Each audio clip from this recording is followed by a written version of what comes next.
25 बच्चों की मौत सिर्फ एक गलत कफ सिरप की वजह से। यह सिर्फ एक मेडिकल ट्रेजेडी नहीं है, यह हमारे ड्रग रेगुलेशन सिस्टम का दर्दनाक सच है। आज हम बात करेंगे इंडिया में बच्चों की मेडिसिन कितनी सेफ हैं और क्या हम उनके हेल्थ राइट्स का सच में ख्याल रखते हैं। Recent deaths of 25 children from contaminated cough syrup ने एक सीरियस फ्लॉ दिखाया इंडिया के ड्रग रेगुलेशन और चाइल्ड हेल्थ गवर्नेंस में। यह एक क्लियर सिग्नल है कि हमें चाइल्ड स्पेसिफिक फार्माकोविजिलेंस यानी बच्चों के लिए अलग मॉनिटरिंग सिस्टम की जरूरत है। आर्टिकल 39F कहता है स्टेट को इंश्योर करना चाहिए कि बच्चे हेल्दी इन्वायरमेंट में ग्रो करें और एक्सप्लॉयटेशन से बचाए जाएं। इंडिया के पास 13 चाइल्ड प्रोटेक्शन पॉलिसीज हैं, जैसे national policy for children 1974, India new born action plan 2014 और लगभग 10 लॉज और भी हैं। लेकिन एक एरिया जहां पूरी चुप्पी है वो है पीडियाट्रिक फार्माकोविजिलेंस। की issues. Number 1, regulatory failure. April 2025 में कुछ सिरप्स बने हुए थे, फिर भी कंटेमिनेटेड सिरप्स बच्चों तक कैसे पहुंचे? इसका रीजन है ड्यूअल रिस्पांसिबिलिटी सिस्टम।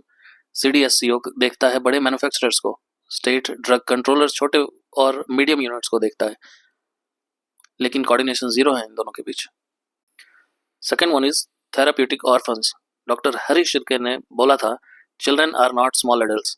इंडिया में पीडियाट्रिक ड्रग ट्रायल्स नहीं होते, एडल्ट डोजेस को ही बच्चों पर लगा देते हैं। Result dangerous side effects.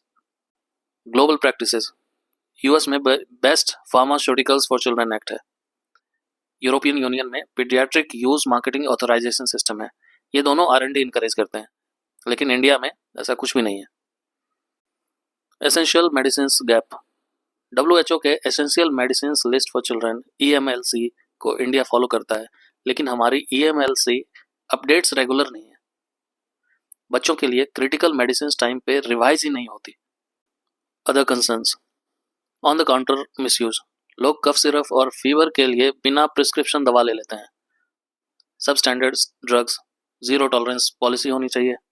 Global reputation. India pharmacy of global south कहलाता है, तो हमारी रिस्पॉन्सिबिलिटी भी बढ़ जाती है।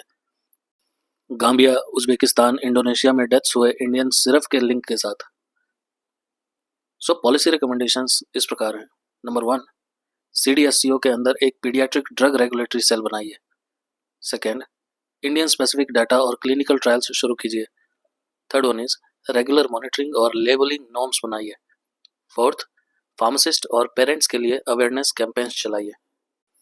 Fifth is essential medicine list for children को पीरियोडिक रिवाइज कीजिए। और सिक्स्थ है पीडियाट्रिक R&D के लिए इंसेंटिव्स दीजिए।